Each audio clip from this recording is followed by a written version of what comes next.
Hey guys, Mano here. Welcome to the channel. It's been 2 weekends since I posted a video on my channel. Well, things happen. And, when things happen, you start to lose focus and so on and so forth. So, I would consider this as my comeback video.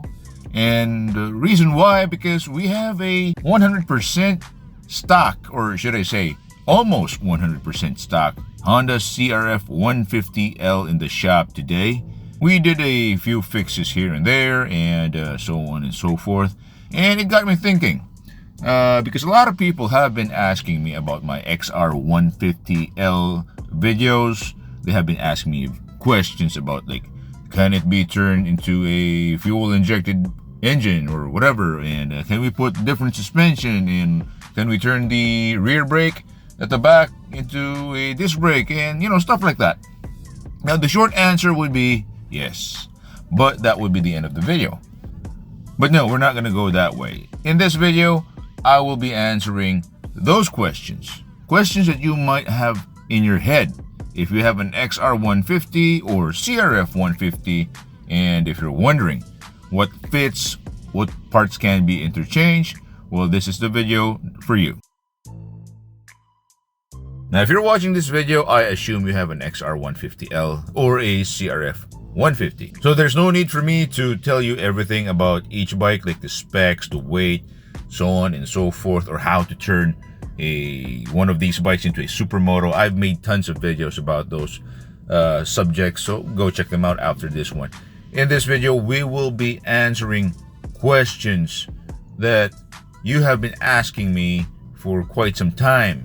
And also questions that might be in your head and you don't know the answer to. So here it is, okay? Now the frequently asked question is, can I change the rear brake of the XR150L into a disc brake? The answer is yes. And you can do so with brake components from the CRF150. But there are requirements. There are some parts that you need to buy, and there are some things that you need to modify. Like, say, for example, this rear brake stay has to be shimmed off a bit because the width of the XR150 swing arm is slightly narrower compared to the CRFs. And you have to take note, you have to use the correct hub, the correct caliper, and then so on and so forth. There are so many things that you have to change. And you have to take note, if you're going to use a genuine Honda CRF150 rear hub, that hub has 32 spokes, or should I say it requires 32 spokes. So you cannot reuse your stock rim from the XR150, okay, because that rim requires 36 spokes. Now, can you change the swing arm of the XR150 to something from the CRF150? Now, the answer is yes. But, of course, you need to buy the swing arm from the CRF150. You have to buy the linkage. You have to buy the rear shock. And you might need to do some changes in the mounting and some minor changes in the swing arm mount, because that is something you have to consider also. Now, why would you want to do this? Well, the CRF150 has a better suspension setup. As you can see, it has the ProLink suspension setup that is, found in almost all Honda motorcycles, while the XR150 has a progressive rear shock that is mounted straight in the backbone of the frame and goes straight to the swing arm. No linkage or whatsoever. Now, this does have an advantage because it is cheaper to maintain, it's easier to work with. But if you want more suspension travel, a better ride quality, well, the CRF150 setup is way better. Alright, next question. I get this question a lot in my Facebook and Instagram DMs. Can I fit the CRF150 front fork to the XR150? The answer to that is yes. Okay, why? Because the frame of the XR and the CRF are exactly the same, right? All you have to do is just buy yourself a set of CRF150 forks, bolt it on to your XR150, and there you have it. But of course, you need to change the knuckle bearings or the steering head bearings, because the XR150 uses like those primitive ball bearing type steering stem rollers, while the CRF requires knuckle bearings. Okay, and don't worry, they're very cheap. But the big problem here is the price of getting the CRF150L forks. Now, you be the judge if it's worth it or not. It does look amazing, but it comes at a price. And now, of course, you have to use CRF150 front hubs. So it's basically changing the entire front end, not just the front forks, but you have to change the hubs as well. So in this case, you're basically already building a CRF150L out of an XR150. It's starting to sound very, very expensive, to the point that might as well you buy a CRF150. Okay, fourth question.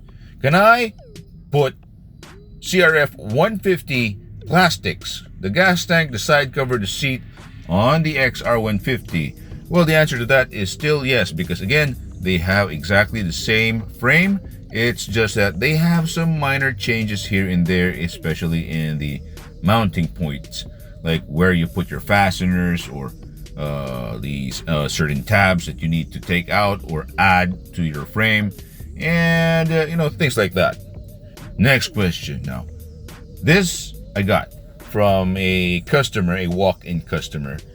Can we turn the XR150 into a fuel-injected motorcycle? Now, this is a bit, I have seen this done before, but that guy did something. He used like parts from another bike. But then again, I believe you can do this. I strongly believe this can be done using all the wiring or the electrical components of the CRF150 and then transfer it to the XR150. It's exactly the same engine. The only difference is the XR is carbureted, the CRF is fuel injected. Now, me and my team have been working on this bike. This is my XR222L Supermoto, carbureted.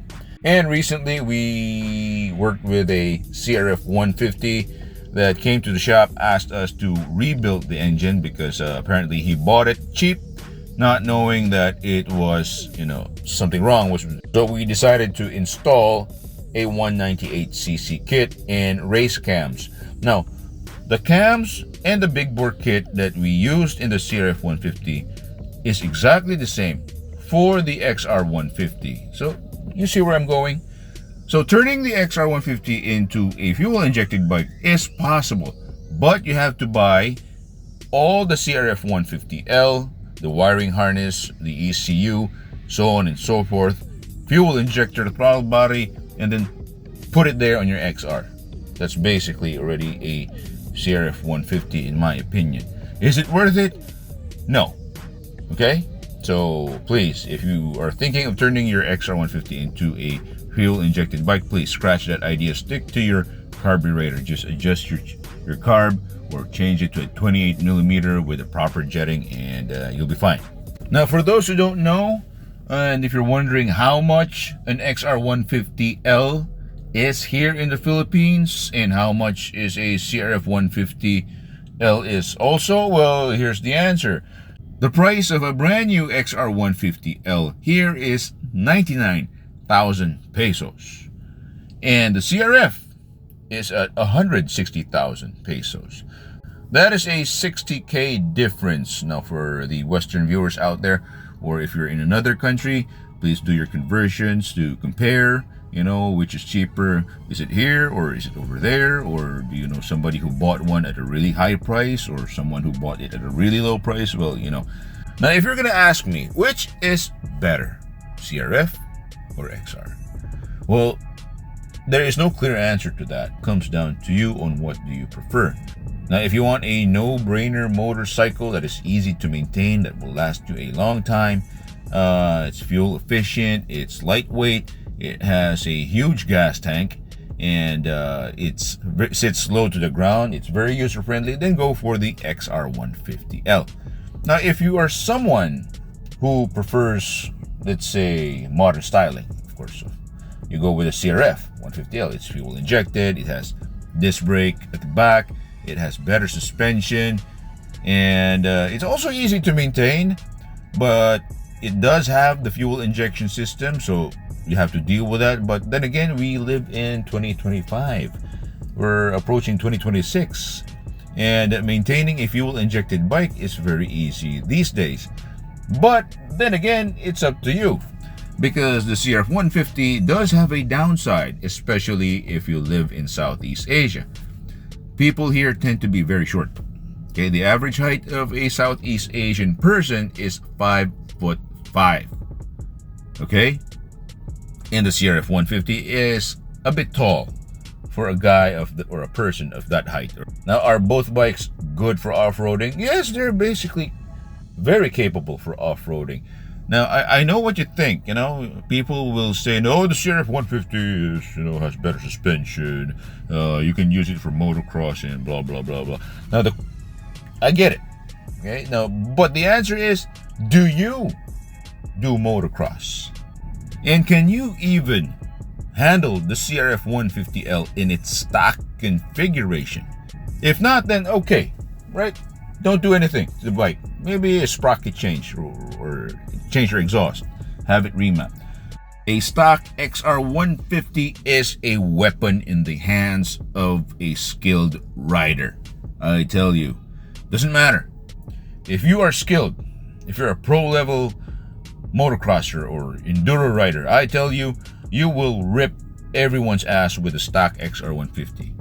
The same goes with the CRF150. You can probably smoke the guys on 250 production bikes if you're really skilled, and then your opponent is like a noob. Well, you're gonna dominate everything.